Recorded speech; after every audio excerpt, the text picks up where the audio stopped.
All right, well, what we're going to do this hour, though, is we're going to do an analysis of the movie American Sniper. Now, I've listened to it. I can hear the ringing, by the way, but I guess I have to, right? You have to. Brandon, we got you? This is Brandon. Good morning. Morning, Brandon. How are you doing, buddy? Oh, I'm very blessed. What a beautiful day today. How are you guys? We're doing pretty good, man. We're doing pretty good. So I got to set this up a little bit. So there was a movie directed by Clint Eastwood, had Bradley Cooper and a bunch of other actors in it called American Sniper. It's a movie about an American sniper by the name of Chris Kyle. Chris Kyle was a gentleman that was over there. What do I call that? He's credited with the most deaths. Most kills. Most kills. Confirmed kills. Yeah, most confirmed kills of any other American sniper, like ever, right? Is it ever, or is it just during... Okay, so it's ever. So he's credited with the most of them ever. And this movie is about him. More than it's supposed to be about him. Well, it's based on the book of the same name that he wrote. Loosely.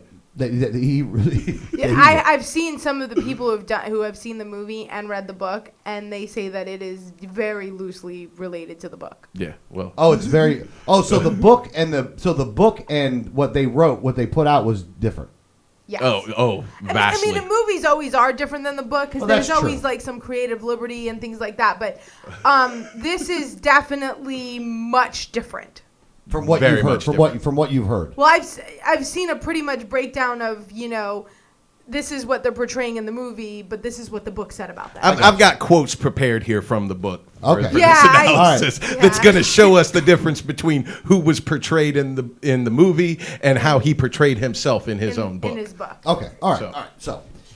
So the thing is that this movie has gotten a lot of controversy about it, and people are picking sides. And I've heard people say various things about this movie. Now, I happen to have a link that was sent to me with the movie.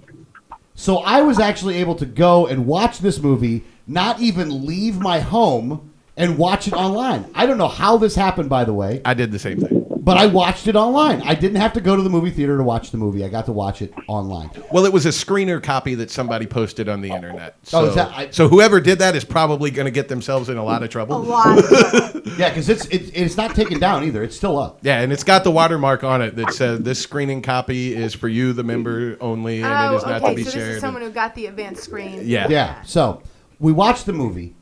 Now, I don't know how necessarily we're going to start this. But I think what I'm going to try to do is I'm going to ask people some questions. I'm going to ask everybody questions, and then we'll kind of lend it from there. The only thing I'm going to say is this. What you're looking at right now is 4 people in this room with 4 wildly different opinions. And I think that it's a good thing that we all have different opinions on this because I think it's going to lend itself to have a really kind of spirited discussion. But remember, all 4 of us are all on the same side. So let's all just take that into consideration when we do this and try to see if we can break this thing down as best as we possibly can. First question that I have for everybody here, and I'm going to go with Brandon, then Danielle, then Greg, and then I'm going to answer myself. So I'm going to try to use that order if I can.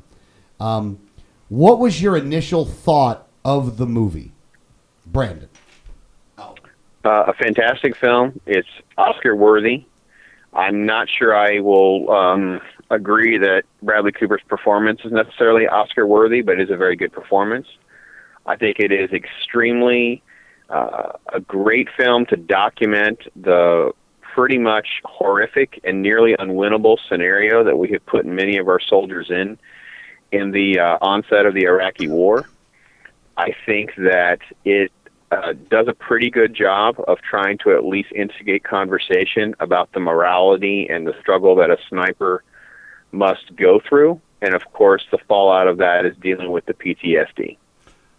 All right. Now, I'm going to ask Danielle the same question, but I'm going to do it a little bit differently because I know you didn't watch it. You didn't watch it yet. But you've read a lot all the way around it, though.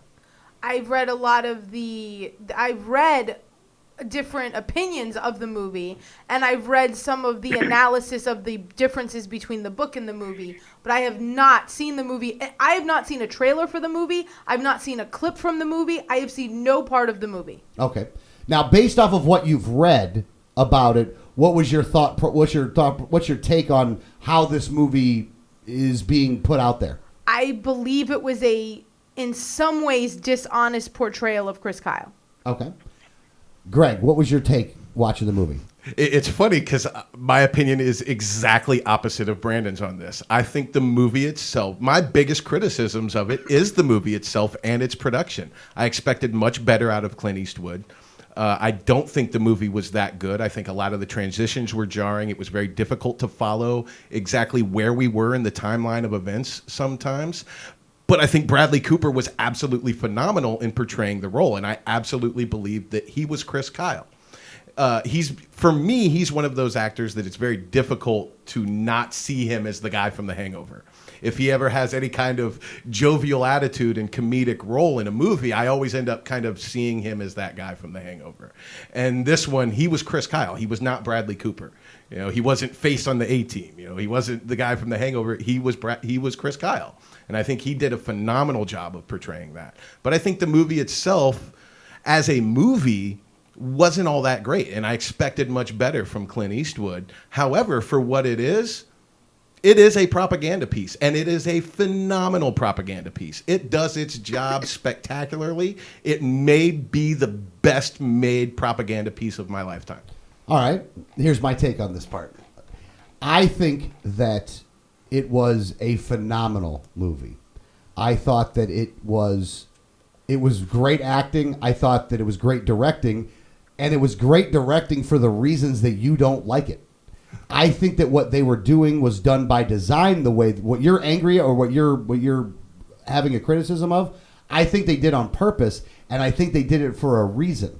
And I think that the reason that they did it for was to make people a little confused, because it adds to what they were actually supposed to be doing. You know, it's a confusing place over there, and it was meant by that. I thought it was, while there is definitely some propaganda aspects to the movie, I actually think that it's much more of an anti-war movie than it was a pro-war movie. And I think that, and again, I know we're all going to take different views on this stuff. I viewed it very much as an anti-war movie, and I thought the underlying message of the movie was that this is really bad stuff over there, and that we are ruining, not only are we killing a bunch of people, but we're ruining lives. And we're ruining our own soldiers' lives and our own American lives in what we're doing over there, and that those people that we sent over there weren't at the end of it, saw how dumb it was, saw that it wasn't dumb, and I think that deep down, even somebody like Chris Kyle knew that, but he had to have a mentality going over there in order to survive. You have to dehumanize the situation, and you have to dehumanize those that you're going after in order to be able to survive the situation that is as messed up as what was going on over there. So in some ways, I understand what you're saying. But I think that it was done. It was a phenomenally well done movie. I really thoroughly enjoyed it. By the end of it, I was between dead silence and tears at the end of the movie. Only because, again, I saw the pain that was going on with the service members that we sent over there, and that the real cost of war was being shown in a way in which I don't think it's normally shown in a movie. Like the last time I think you actually saw a movie that had the real cost of war associated with it was probably something like Saving Private Ryan. Like that was another movie that really the real cost of war was there. This one, I thought that you got to see it, but you got to see it from what is currently going on, because the real cost of war in World War II and the real cost of war in Iraq, not even the same animal. It's a different thing. It's much more whitewashed now than it was before. Can I ask a question? Yeah, go ahead. I just need to take a survey then. So can everybody chime in? Have they seen Lone Survivor, The Hurt Locker, Zero Dark 30, or Act of Valor? Because those films also communicate this war and different conflicts and different characters, real life and otherwise. And I think that's important to see to qualify what you're actually saying. I've not seen those. A couple of those I've started to watch from the middle, and I hate doing that, so I stopped watching it. So I've seen pieces of Hurt Locker and Zero Dark 30, but I didn't watch the whole movies. Yeah, I saw some of Lone Survivor, but that was just a little bit of that, not a whole lot of that. but I haven't seen the other ones either. I honestly, they didn't. It's funny that this is how the marketing of this is going to go. I really was compelled to watch this one more than I was any of the other ones. I haven't seen any of them. See, my thing is, I'm not really into war movies. I would, if it wasn't for this, I like war watched movies. I would not have watched American Sniper if it wasn't for this. Okay, all right. Well, I happen to like war movies, and I thought it was, and this one really kind of, I don't know. I really think that they got me just from the previews. The previews got me on this one. It really did, because I was like, man, even when the first preview came out, I was like, this is gonna be a good movie. Wow, I'm gonna have to watch this. And the funny thing is you would see the preview, and I would be in another room and not see it, and you'd say, I want to go see American Sniper, and I was like, yeah, I want to see it too. Like, I wanted to see, because I had seen so many things about the book, and there was so much controversy about the book, that I did want to see the movie, and I still want to see it. I will see it. But I did not see any of the previews or anything like that. That had no bearing on whether I wanted to see it or not. Okay, now. Let me ask the next question, and this is going to be much more open-ended than the one I asked to begin with, though. And this is the one where we're all going to have the big controversies or the big arguments or whatever is going to go with this. I'm going to ask Brandon first, and then we'll be able to go around. We'll be back and forth, but I'll start with Brandon on this one. What is your overall take of how it relates? Like give me the 1,000-foot view of all of it. It was me and Brandon. We talked on the phone beforehand, so. Before the other day, me and him talked about this for a little while, which I thought was a very interesting. It was a good conversation. But give me some of the stuff that you took away from this movie. It instigates a very strong emotional response, and I think what we're seeing is a reaction to that and a divide of folks that are anti-war or have strong oppositions to the Iraq War, and versus those that do not share that sentiment. You have a lot of outrage that the war itself is not examined more into. We went there on false pretenses. There's not more accusatory towards the president or anything like that. It's not got a political bent to it or anything like that. People are outraged that that's the first part. The second part is a little bit what Greg, I think, is hinting at here is, the glorification, what people are using the term propaganda. I don't agree with the term propaganda, by the way, because I consider propaganda only when it comes from the government. I don't consider what went through DreamWorks and Warner Brothers propaganda. They're just trying to make a cash cow out of this by tapping into the right wing that loved Chris Kyle. But that said, the film does not ever paint any of our soldiers as doing anything negative. The entire film is rooted entirely around glorifying Chris Kyle and his legacy. It will be interesting to note here how Steven Spielberg was originally attached when it was a DreamWorks-only project, and he really wanted to change the entire piece into a Chris Kyle versus Mustafa, sniper versus sniper story, and that's not what the studio wanted. So the studio is more to blame here than just Clint Eastwood, and I think that is important to note. It is not a fair piece, but when have we ever asked Hollywood to be fair? I also saw this week a film called Imitation Game. The character is set into the 30s and 40s. He's a homosexual. Of course, homosexual is illegal at the time. He could have been imprisoned. Of course, he was treated horribly and unethically after the fact, but there was no pause of the movie for us to get the other side of the argument on why that is the case or anything like that. That's never said. So I'm not sure why it is there's such outrage that we have to expect equal time or equal discussion out of our Hollywood films. We saw the exact same thing with a film called Zero Dark 30, if you haven't seen it, where we showed our troops waterboarding people. We showed them extracting information out of captured terrorists in Iraq and Afghanistan. And there was outrage because we didn't, show that being faulty. We didn't show different aspects of what we've learned politically. And I think that's where the film does an incredible job of creating an emotional response. That's what a film should do. The film can have that kind of effect. I think this is why it has exploded on such a large scale. And I think it is also exploiting the fact that Chris Kyle's dead. None of you saw Lone Survivor. It is very much the same kind of story. The film centers on Marcus Luttrell. The difference is Marcus Luttrell wasn't murdered after the fact. Marcus Luttrell still walks around, and he can correct people who, if they have issues with the film, he can speak to it. So the film has a lot of layers that make it extremely unique and yet also very, I think, important to pop culture and our political discussions. Greg, go ahead. Well, the interesting thing, Brandon, propaganda is not defined by the source from which it comes. It is defined by what it is. Propaganda is designed to elicit an emotional response while suppressing critical thinking. And twice you confirmed that it elicits a very emotional response. And that's why I say this is very strong propaganda and some of the best propaganda I have ever seen. And not necessarily with us, but with the country as a whole, you can see the result of that propaganda and that emotional response and withdrawal from critical thinking, especially in the reaction of people who are in support of Chris Kyle and the military and this movie, reacting to the people who are not. And it's a very emotional response. There's not a lot of critical thinking being applied to these conversations, and they get very ugly very fast. And that is exactly what propaganda, that's the result that propaganda goes for. It's getting people acting on an emotional level while abandoning critical thinking. And some of the problems that I had with this movie, to me, it came across as Braveheart or The Patriot in a modern setting. For example, Braveheart, there was a man named William Wallace. He did fight in Scotland. He did fight on the battlefield of Edinburgh and so on, and a few other details were accurate. The rest of it was Hollywoodified, I guess is the best term. You know, they made up a story to kind of get a result.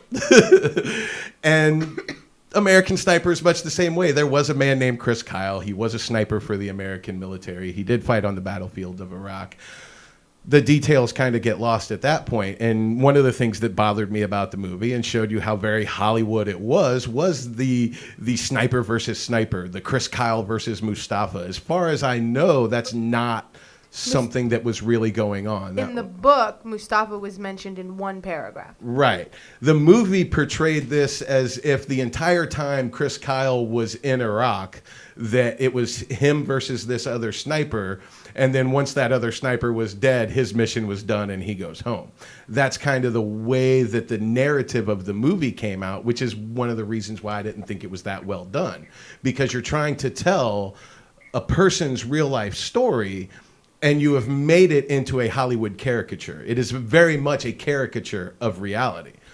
And some of the ways that they portrayed things, just it absolutely was done to get a response. I absolutely agree that it does a great job of showing what the soldiers have to go through and how it affects them on the battlefield and when they come home and how it changes them forever.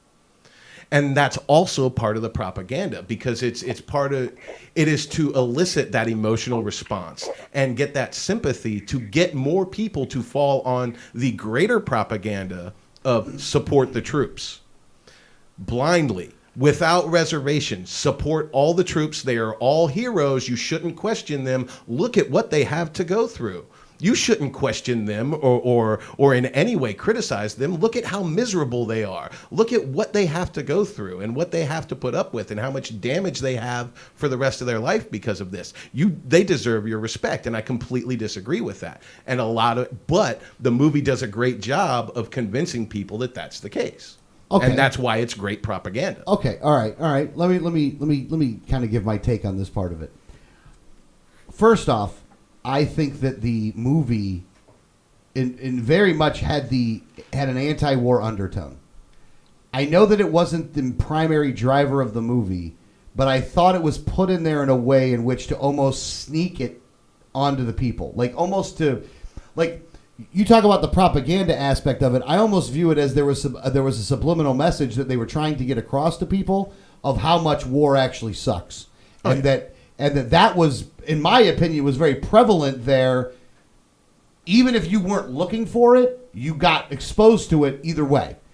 The second thing is that the argument of, and this really goes down to a lot of different things, is that a lot of times when we talk about foreign policy, I don't blame the troops for the foreign policy. I know that sometimes there's people that will do that. I'm not one that will do that. I think that these people sign up and join the military for good reasons, not necessarily for bad reasons. But don't get me wrong, there's always a little bit of a hint. Me and Adrian, I talked to Adrian about this yesterday, and we said, look, when you first go into the military, your first thought is I want to blow some stuff up. Like I want to blow stuff up. Like so, there's a little bit of that mentality going into it already, but there's also the defending our country kind of mentality. We have been screwed over by our politicians in such a major way that it's not even funny. We've been used as the military has been used for our destructive foreign policy. I don't necessarily blame them for that. Now, the second part is, it also shows that when you are put in a situation like Chris Kyle was put into, like when you, and again, you voluntarily go over there, so it wasn't like they forced, it wasn't like conscription or anything, but you get involved in the military for a certain rationale, for a certain reason. Going house to house in Fallujah ain't necessarily the reason that you do it. It's a much bigger scenario or picture, because if you said, well, we're going to go to house in Fallujah, you want to come and join? I don't think you got lines out the door of people wanting to go and do that, because it's really bad stuff. Like a lot of people are going to die, a lot of people are going to get hurt, all that kind of stuff. But with that being said, I do think that it did portray how this thing damages everybody, and how there are people in those situations that are making decisions. Again, and I said this, me and Danielle said, or I might have said it to Brandon, but I also said it to Danielle. There's no good answers here. You know what I mean? We don't have any good answers. There's no good scenarios here about what is going on over in Iraq, and that's kind of the point. There is no good answers. There's no good scenarios in which one side looks really good and the other side looks really bad. And I understand when Kyle comes out with some of those comments that he made about just, dehumanizing his enemy, how he shouldn't do that. And while I do agree that when you come home that you need to get away from doing that, in order to survive over there, it's better that you do that, because you have to make sure that you want to leave that place alive when you're put in that situation. And it's a tough call.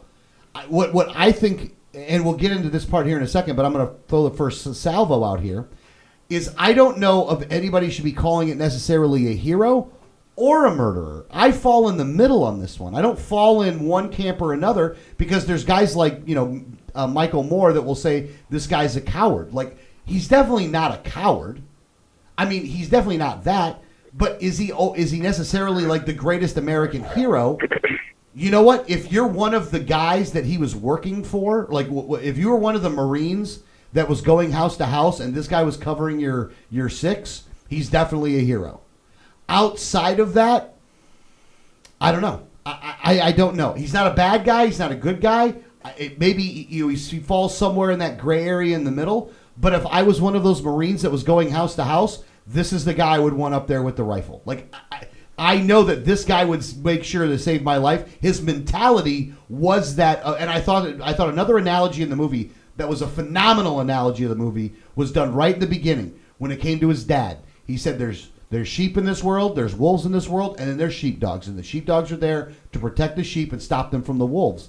And while it's weird to put that scenario in what's going on over there, I view it as he was the sheepdog for the troops that were out there that were having to go house to house and doing the best he can to save as many lives as possible. And for that, he should be commended for. However, it's a bad situation all around. Like, it sucks in every situation. It's bad. And that's why we should never, ever, ever, ever, ever do this unless we absolutely have to. And the last time we absolutely had to was World War II. And that every other time we haven't had to do these things, but we've done them anyway. And we have to stop doing this. As a country, we have to stop this crap, because it is killing some of the greatest people, or it's killing some of the best and brightest of generations. Like, it's killing people that love this country, that want to fight for this country, but that are sold a bill of goods that they shouldn't have been sold, and that this movie spoke to me on that one. Maybe, and I don't think it would have spoke to everybody as much as it spoke to me on that one, because I think I'm coming in with my own preconceived notions on some of these things. But it was reinforced with what I was watching as to why we should never do these things unless we absolutely have to. So, Danielle, go ahead, Danielle. Well, I know that the movie probably did a very accurate portrayal of the torment that a lot of soldiers feel over there. What I don't know if it accurately portrayed Chris Kyle's feelings over there, because in his book he doesn't portray any torment at all. He says, and this is a quote directly from his book, "I loved what I did. I still do. If circumstances were different, if my family didn't need me, I'd be back in a heartbeat. I'm not lying or exaggerating to say it was fun." He didn't find torment in this. He has multiple times in the book that he calls this fun. He says he had no problem doing it. There was no, and even coming back, he would go do it again. He still found it to be fun. Even looking back at it after being home, he would still call it fun. All right, let me ask a question. You're bringing up a point, but I want to make sure that we make up another point, that we bring up another point here real quick. When they were doing the research for this movie, they didn't just read the book and then try to make it off of the book.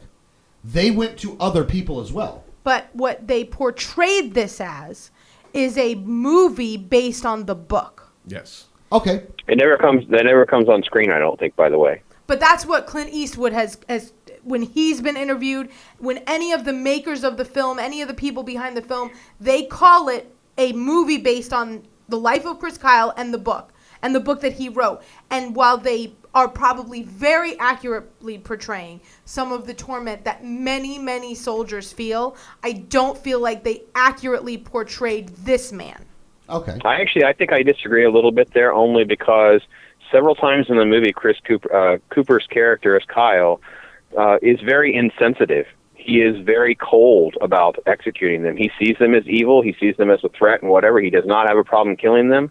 That when I alluded to the morality part, that was more like the scene with the children, where he had the child's holding a grenade and he has to decide if he's going to pull the trigger or not. And that, I think, is captured accurately. And I don't think it totally misaligns with the book exactly, but I do understand what you're saying, because Kyle's words were, because of the word fun, it definitely does not come across that way on screen.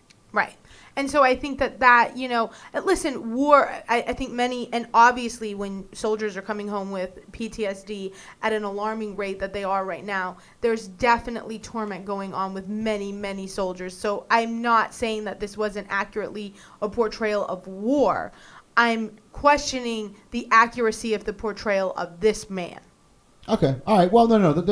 And there's a point to be made there on that one. I think that, but even with that being said, I think that sometimes when you write the book, like I think that, and this is what I thought when I was watching the movie is, look, this guy was having to, God, what's the right word to say here? This guy was having to believe the lie. He was having to believe the lie, but it was almost to protect him mentally, to try to keep it so he would survive. And that I think that is something where sometimes people will, it was fun. He's lying to himself at that point, because he wasn't having fun. And that by getting the interviews from all the other service members, I think that you're able to get an actual portrayal of a person, more so than just when the person himself is telling you, if that makes any sense. Like, other people can see the pain that's going on more than you can see the pain that's going on. And that people saw that stuff, and that was able to be brought out in the movie. Does that make sense? It makes sense, but the thing is how you portray yourself says more about you than what other people think about you. Your self-image and what you're okay with portraying says something about you. Do you follow what I'm saying there? No. I totally understand what you're saying there. And here's the thing. I am hesitant to call him a murderer, but I don't think it's out of play. I am absolutely 100% on board with calling him a psychopathic killer. He is a liar, and this is proven. And the thing is, the lie that was proven in court is the least disturbing of the lies that he told. Right. What really and truly disturbs me about this man and makes me call him a psychopathic killer and verging on murderer with I have no hard feelings about saying that about him, because he says that during Hurricane Katrina, him and a friend went to New Orleans, got on top of the Superdome, and he sniped and killed 30 American citizens. He played judge, jury, and executioner on American citizens. Now, But he no didn't- one but is he didn't- now he's a liar though. 'Cause he no didn't do one that. is able to corroborate that story. But that means he at least fantasized about it. That exactly. He is willing to portray himself as that. He is willing to relay that story publicly and see himself as that and want others to see that as who he is. And that is despicable, vile, and evil. And I have no respect for him if he thinks that is okay. You are not judge, jury, and executioner. You do not have the authority to commit murder on American citizens just because you think they're looting somebody's store. Yeah, I wouldn't call every sniper a killer or even a bad person. I wouldn't call any sniper a hero. I just wouldn't.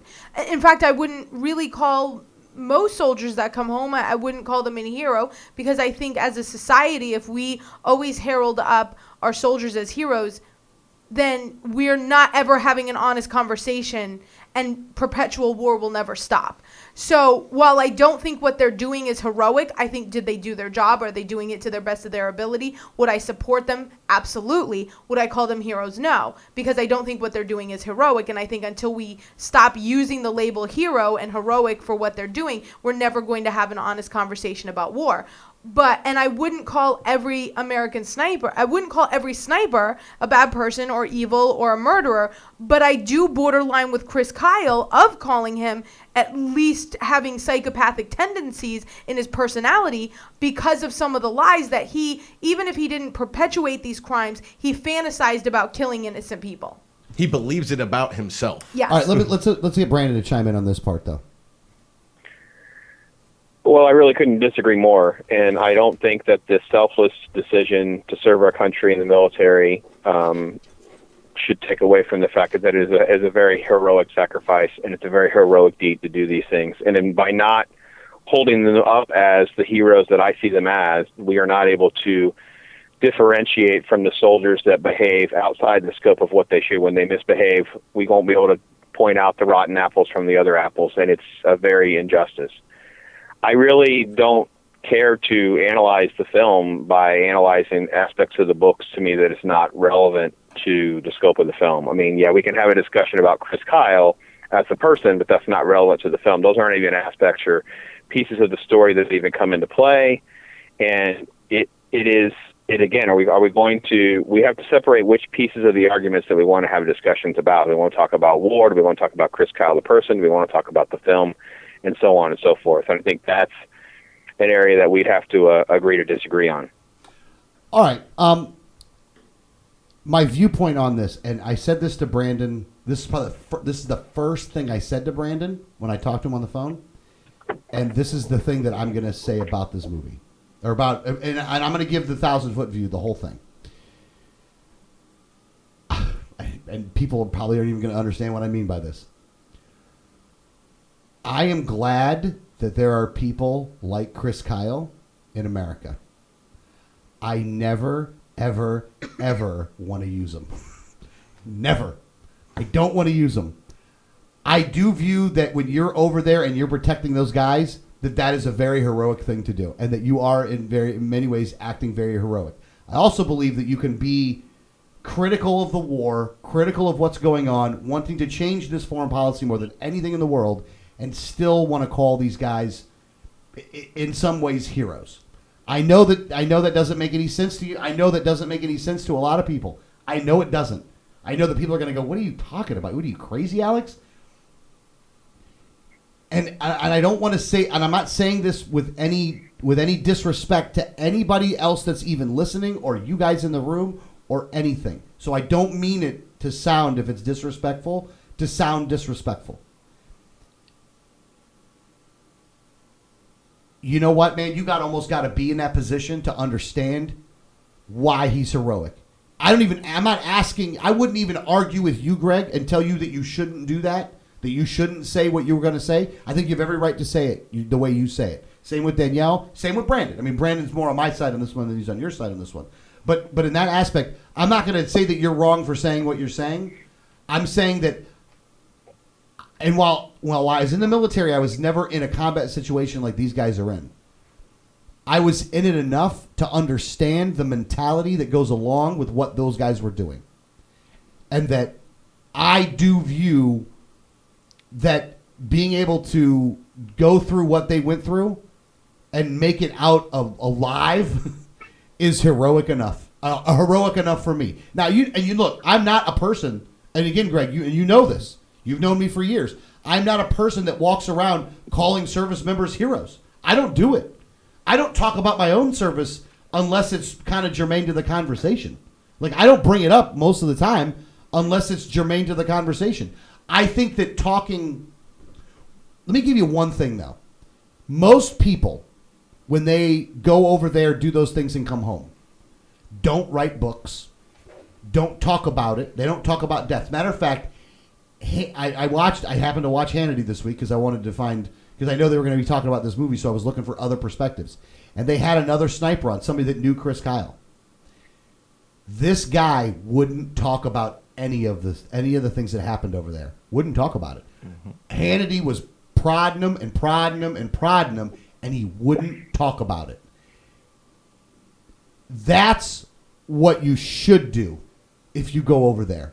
I know it sounds weird. I'm not trying to say we should hide stuff from people, but I'm saying that you shouldn't go around talking about all the bad things that you had to do, because they're bad things. It's not good things that they had to do. It's bad things that they had to do. I'll fully agree to that. That shooting people and killing them is in no way, shape, manner, or form good.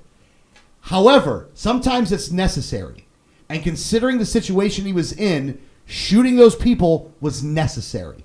Now, again, you can say that maybe they were throwing a rock and not throwing a grenade or something like that, but more than likely, they were throwing a grenade. And that in that situation, you have to make a call. And the call is you shoot them. And you have to. Because one, you're there to protect, and you may go, that's your job. I know that that's an easy way of saying it. That's your job. Let me break it down to the real. You got a bunch of your buddies that are downstairs walking up a street. You have somebody with a weapon or with a grenade that's going to kill the people that are coming up the other way. You have a weapon up there, and the purpose for this weapon is to take that person out. You take that person out. But you're not, and again, I'm not saying you got to be a hero. And the other things that Chris Kyle said after that about the stuff up in New Orleans, or the stuff where they attempted carjacking. Look, that's dumb. Like, what an idiot. Why'd you say something like that? That's a drunk uncle comment. That's what that is. Those are drunk uncle comments if you're looking for them. It's embarrassing ass comments on some stuff that you shouldn't say. And I think that one of the things that happened with this guy is that he was so uncomfortable in his status as a legend that he says weird things to go along with it. I mean, he just says weird stuff. Again, I'm not excusing it. It's despicable to even say those things.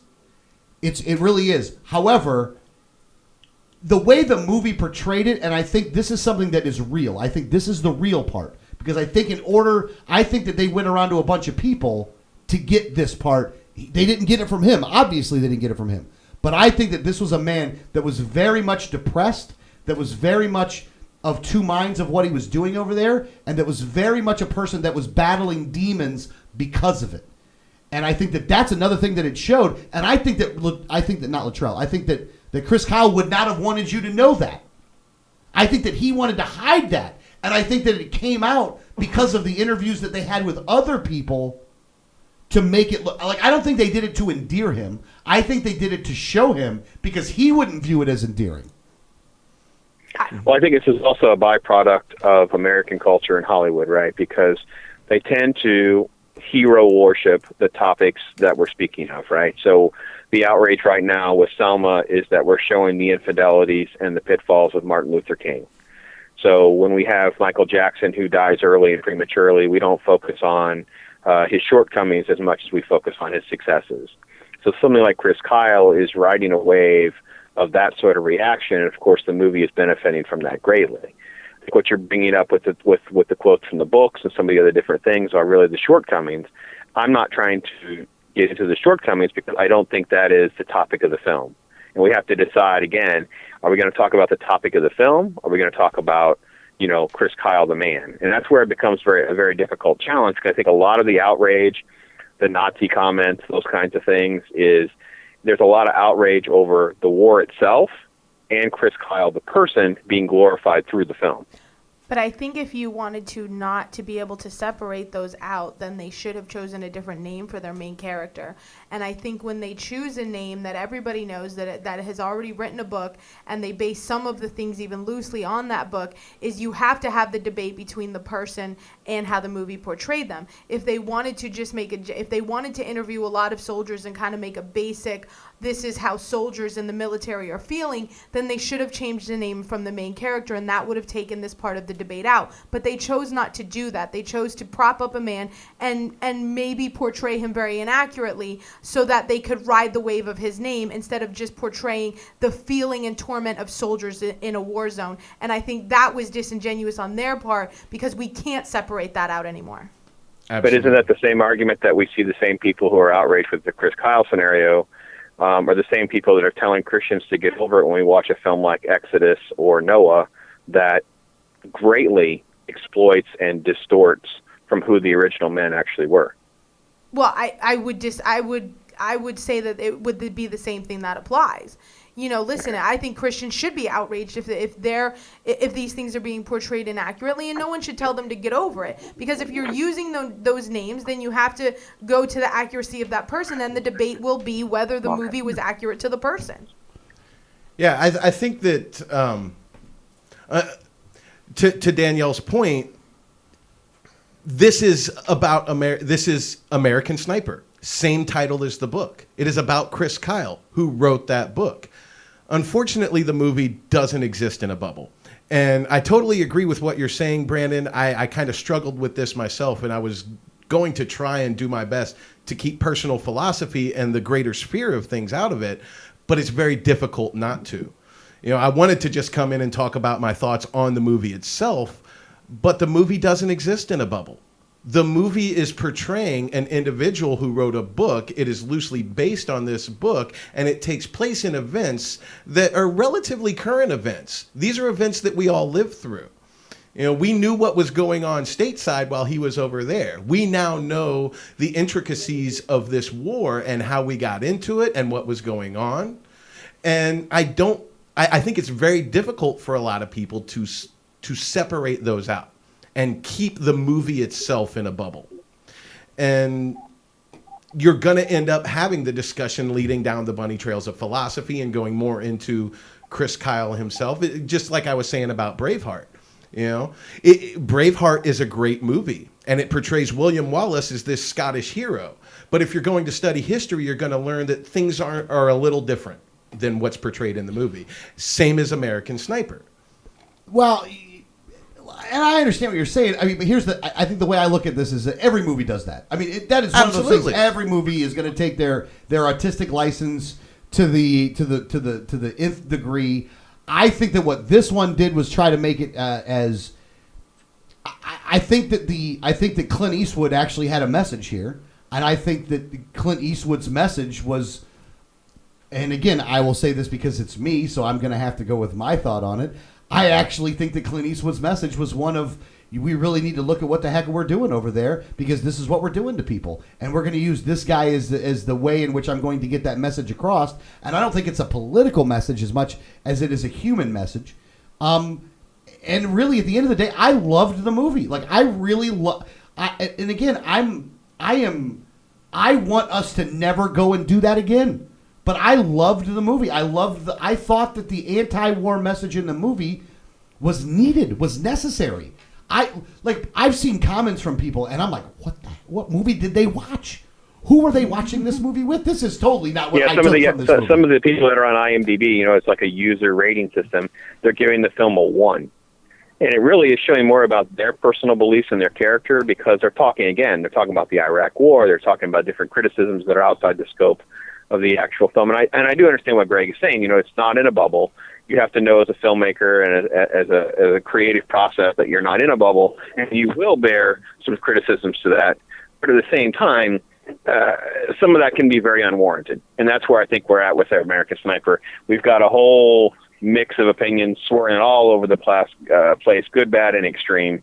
And it is not always like, oh, well, you said it. You said it becomes more about argument and not actual healthy discussion. No. And you're gonna look. And you're gonna with a movie like this, you're definitely gonna have that because again, you are the main character. No matter what we're gonna say, no matter what our arguments are, either way, the one thing that we can all agree on is that he's a flawed character. Like, Absolutely, he has flaws. Every human does, though. So I'm almost. It's like saying the house with the lawn. Next to the house with the lawn on it. You know what I mean? Like, okay, I'm not saying anything that he hasn't. He's a flawed person.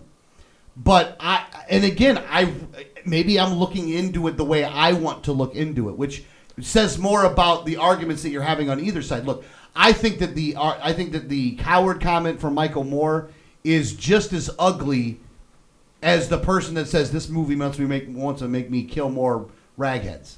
Which was said, I mean, again, it was a lot less famous of a person that said the second one, and it was Michael Moore that said the first one. But I think both of them are ugly comments, and both of them missed the point. And the one thing that you said before about losing critical thinking, I think that if you come out with either one of those comments, that you don't have any critical thinking left. Absolutely. You've shown yourself to be an idiot. Absolutely. Without being able to watch a movie, come away with good, come away with bad, say, here's what I thought was good about it, here's what I thought was bad about it, here's the good things they tried to do, here's the bad things they tried to do. And if you can be honest about that and to portray that honestly, like I'll tell you what I had a hard time doing. As soon as I watched the movie, that night I wanted to write an article, I couldn't do it because I couldn't put into words what I was thinking. I was silent in my, like I said, I was halfway between just dumb 1,000-yard stare and crying.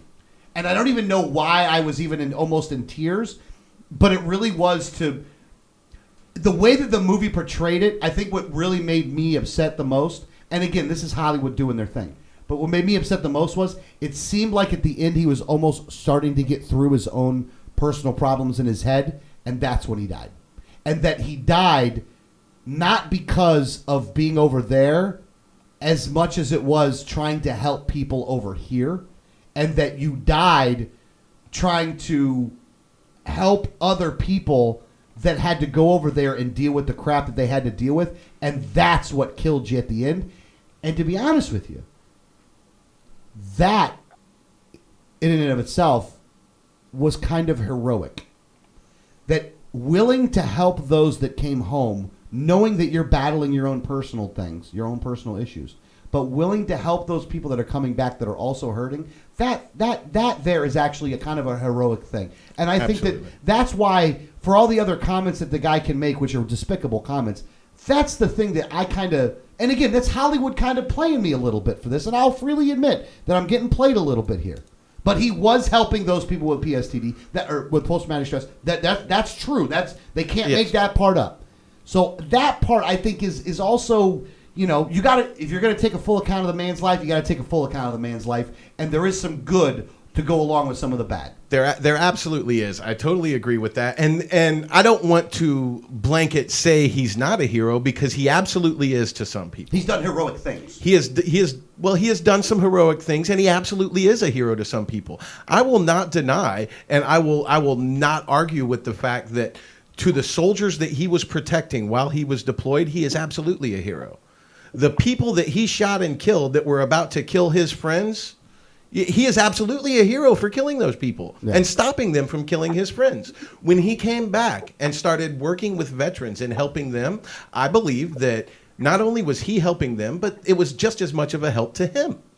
That it, like you were saying, he was starting to heal. He was starting to be able to deal with the real world through the help that he was giving others. And he is absolutely a hero to those people that he was helping. Yeah. Is he a blanket hero as a person? No, which is why I think we had to make that point of the other things that he said and who he was as a person greater to kind of define that and make it clear that we shouldn't blanket him with the hero label, because that's not necessarily accurate, but we shouldn't blanket him as a villain either. Yeah. Yeah. Because he's absolutely a hero to some. But I mean, when you're talking about the fact that he was part of an invading force and probably killed innocent people, he's absolutely a villain to those people. Yeah. Well, there was at least one accidental shooting that he had that it was someone who was not trying to kill anyone, and it was an accident. He admits it was an accident, but he laughed about it and said, well, that was fun too. All right. Let's go with some final. We got 5 minutes left anyway. By the way, I do think that we actually ended up doing a good job for this hour. I think Brandon will call back next week, so that's a good thing. Hopefully you'll have me back.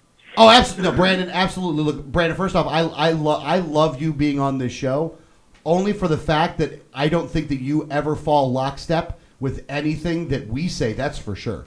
And that you are able to provide a perspective that is an honest perspective more than anything else, Brandon. It is your honesty and the way that you go about doing things is one of the things that I cherish more than anything else when it comes to you being on this show. This show is better because you are on it. Absolutely. So let me just first off say that. But let me actually start with Brandon first. Just the final thoughts on this whole thing. It very much could win Best Picture. I don't believe Eastwood or Cooper deserve accolades for Oscars otherwise. I think, sadly, because of the emotional response and all of that, it's either going to be swept up and be overrated and win Best Oscar and all that, or it'll completely be denied because there are actually more, liberals voting in the Oscar committee. I do think there are other films that are better as a film. I'm glad that it got made. I would encourage all of you and your listeners to make sure that you do try to watch some of the other films that I mentioned, especially if you're interested in the Iraq War, Afghanistan conflicts, understanding this. And I believe this is, as a packaging, this is an anti-war thing because you should say exactly what Alex said. This is why we don't want to send our people over there. I would feel awful if I was a parent and found out that my kid was killed because he was swooping through a town that you had already bombed, and that's how my kid died. There's a tragedy behind those scenes, and I think it also exists in the other films that I mentioned before. But as you said, I really appreciate the debate and the conversation, and hey, God didn't make me to be lockstep with anybody, and he made me to be honest, so you get what you get when you have me on your show. I love it. I absolutely love it. I think you provide a perspective that's different, and it needs to be. Honestly, this one, I think in this one, I think it's you two are kind of close in where you're feeling on this, and me and Brandon are kind of close in where we're at on this. Yeah. So I think you have a beautiful, but none of us are all together. No. There's different aspects of each one of where it's at. So, and I thought it was a phenomenal movie. I loved it. I thought Bradley Cooper was awesome in it. I think he did a great job. I like him as an actor. I like him more now that he was able to do this thing because he sounded just like that dude. He sounded just like that dude. I couldn't believe, for you to be able to mold yourself into that person was uncanny. So go ahead. I know we got short on time. Well, I just want to say thank you, Brandon. I know we disagreed a lot here. I think that we kept it respectful. I hope that you feel that way as well. I don't think I was attacking you. Oh, absolutely. I'm fine. No, you didn't hurt my feelings. Okay. I think it was a great discussion, and I like the differences of opinion here. Oh, it's a great hour. And I think that Bradley Cooper was phenomenal. I agree with you 100%. He sounded like him. He appeared like him. I mean, it's an actor. That's all you can ask for. Yeah. I mean, as an actor, the actor's job is to make you believe that they are the character, and he absolutely made me believe that he is the character. Based on that criteria, by the way, let me just tell people, if you haven't seen the Get On Up James Brown biopic that was made earlier this year, Chadwick Boseman deserves that Oscar because he became James Brown, which is a way more complicated and difficult character to transform into, and that's kind of where I stand on that. Absolutely. Well, we only got a second. I want to kick it over to Danielle and give her time. Well, we actually don't have even that much time. But no, I still want to see the movie. I think that we're still going to have this debate over the person and the movie because I think when you make a movie so closely to one person that you have to bring that person's life into it. I don't think that we should just blanketly call soldiers heroes, but I do think that there were heroic aspects of things that Chris Kyle did, but most of those things happened after he came home and working with soldiers. And I think until we take away the term of hero just for anyone who signs up for the military, then we can start having an honest debate about war. Yes. All right, we'll leave it at that. His name is Brandon. The website is theglobaldispatch.com. Brandon, thank you so much, man. Really appreciate this hour more than most other hours, man. This was a good hour. So, thanks for having me, and talk hard. Talk hard. Yeah, we're definitely doing that.